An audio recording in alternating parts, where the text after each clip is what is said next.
Hi, Charles Cab here, doing a presentation of the game Moonshot, which was redone into Tranquility Base. Hopefully to be redone in the future by Van Overbay. Sorry about that, Van. And just wanted to give you a visual presentation of the game, working with Jim Van Verth from The Vintage Gamer, who did an audio podcast of this quite a while ago, and I just wanted to show you the game and how great it is. American space program. It was self-published by a guy named Van Overbay through his company called Galactic Attic in 1997.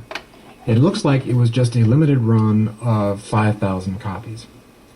As I mentioned, the theme is the American space race, and it goes from the Mercury to the Apollo missions. It does not include Apollo Soyuz or Skylab, or anything beyond that even. It does include the failed missions like Apollo 1 and Apollo 13, and you can actually carry those missions out, assuming that the other players don't screw you up. But I'll get to that in a sec. Now, oddly, you would think a space race game would be Russians versus the US, but in this one, each player plays the US. You start off with your single piece on one of 4 Earth spaces. There is one at each corner, one for each player, assuming you play up to 4. And from there, you move into an inner ring, which represents all of the missions. And there's a symbol on each space that represents the mission. It's the actual mission patch. And I'll talk a little bit more later on how this actually works as part of the game. And then finally, there are some connections to the final inner space, which is the moon. Now, there's a deck of cards. The cards consist of various things, one of which is missions. You pull out all the missions to start out with, and then deal out 6 missions to each player. And each player has to complete 6 missions, and then move a marker to the moon to win the game. There's no actual mission to get to the moon, you just kind of go there. After each player has received 6 missions, the remaining mission cards are shuffled into the rest of the deck, and 8 cards dealt to each player. Now you complete a mission by playing cards. Under each mission is sort of a launch pad space, virtually speaking. And on that, you'll need to play a booster rocket and the necessary payloads to complete the mission. So, for example, you might need a Saturn V booster and a command module and a lunar module to complete Apollo 11. As I said, you play these as cards from your hand, and the number of cards you can actually play on your turn is limited by fuel. You have a set of fuel cards, which are used up during your turn and then recycled at the beginning of your next turn.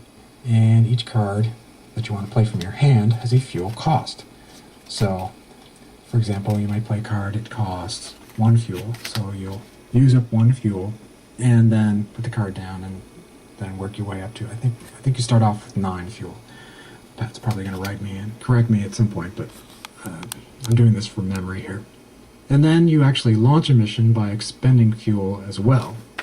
So there is a cost to place the booster card, and then on the booster itself it also has a cost for launching the booster. Then, after that, you can move a piece around the board. This also uses up more fuel, and you can keep doing this until you land at the mission space. It might take you a few turns to do that. Now, the number of spaces you move will depend on how much fuel you have left, plus each booster rocket has a maximum number of spaces that it can move. For example, the Apollo missions allow you to move more spaces than the Mercury missions, which kind of makes sense. It's a bigger rocket. Now, once you get to the space, you get a marker that indicates that you have mission completion, plus you also get more fuel. So as you progress through the game, you can do more and more things, put down more missions, and progress faster and faster that way. So one thing you can do is start off with a Mercury mission, which is relatively cheap in terms of payload cost, booster cost, and the amount of fuel necessary to move and to launch. Get some fuel from that, and then start to work up to the Gemini and to the Apollo. Although it is possible to start off with the Apollo, it takes a little bit more time, but you do get more fuel out of completing an Apollo mission. So it can give you a big boost up. Basically, you catch up quickly, even though you started with a slower mission. If that was all there was to the game, that would be a little too easy. And people who are well versed in the Apollo program know that Apollo 1, there was a fire at launch which killed the astronauts on board, and Apollo 13, there was, I believe, an oxygen tank exploded, which had them fail the mission. So there are similar failures that can be played on you by your opponents. So it's a bit of a take that game in that respect. So maybe your booster blows up, or maybe your launch is just scrubbed, or just delayed for a couple turns. Fortunately, there aren't all that many disasters, so you don't have to always feel like you're under attack. And once somebody plays it, you can see that it gets discarded and it's there, and you don't have to worry about it anymore. So there's only a certain number of cards that, say, affect the Gemini missions. So if you have a Gemini missions, you know all those cards have been played, you can feel pretty free about proceeding with your Gemini mission and knowing that it'll complete safely. Also, there are cards that let you counteract them. So if someone plays something that, say, would normally scrub your mission, you can play another card that counteracts it. Even if all else fails, usually you have another mission going on. You're trying to get all your cards down out of your hand so you can draw new ones. So even if you have some primary mission you're working on, you usually have a secondary one you're just trying to fill up by getting cards out of your hand. So if you lose the primary, you can continue with the secondary. A few other rules that help out with the take-thatedness of it, if that's a word, are the fact that at the end of your turn, before you draw back up to 8, you have to discard a card, which the next player may take.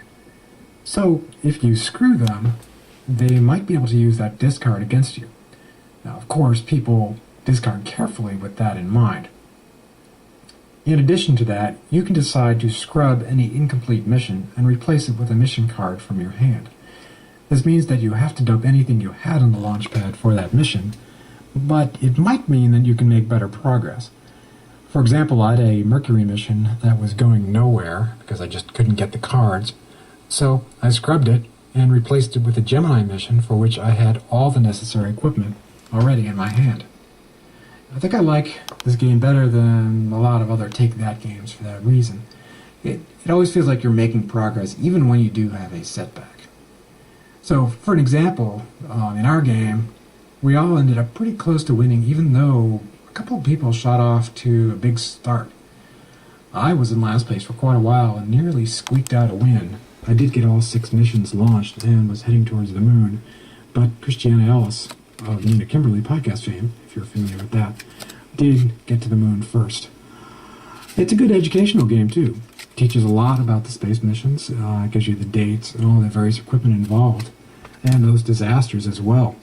For example, I didn't realize that the Gemini missions involve docking with a probe in orbit, at least some of the Gemini missions.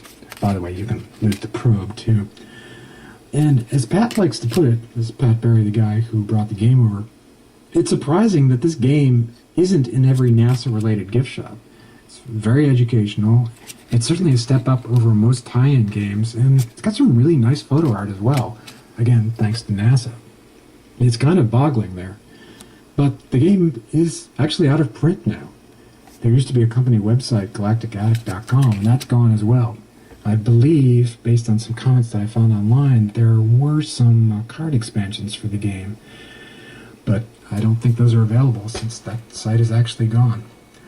If you do want to find a copy of it, I mean, it's pretty cheap on eBay. You can get it for about $10. There was another seller that was selling it for $50, but I don't think it's quite worth that much money.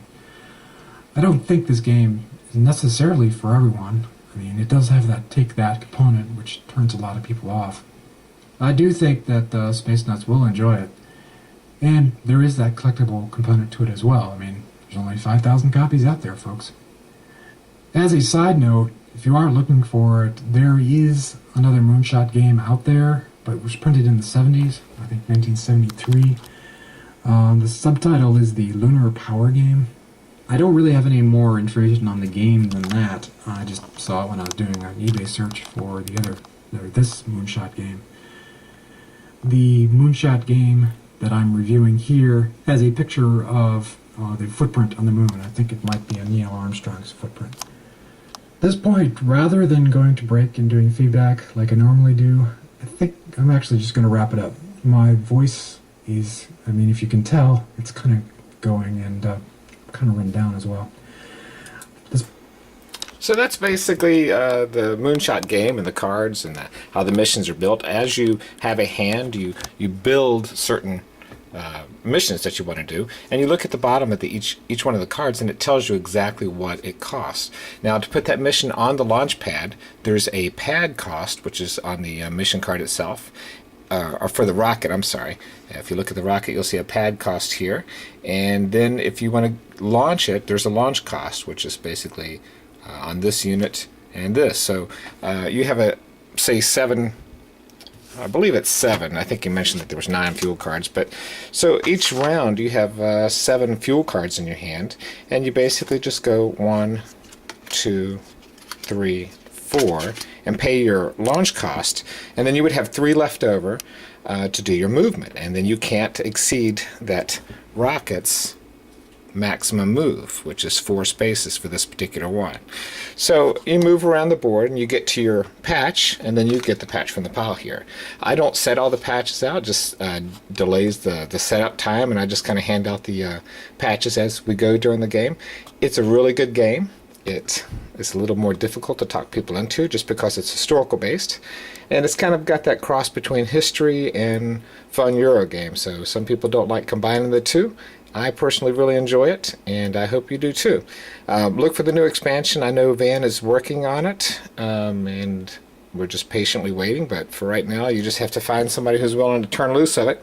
There's not too many copies out there, but I think if you guys were positively interested in the game, Van might be more encouraged to quicken the pace. I don't know. So we'll see. And I hope you enjoyed the review. And thank you to Jim Van Verth from The Vintage Gamer, who supplied the audio for this. I'm still waiting for permission, but I sure hope that you guys are able to see this great game and get a chance to play it. Thank you.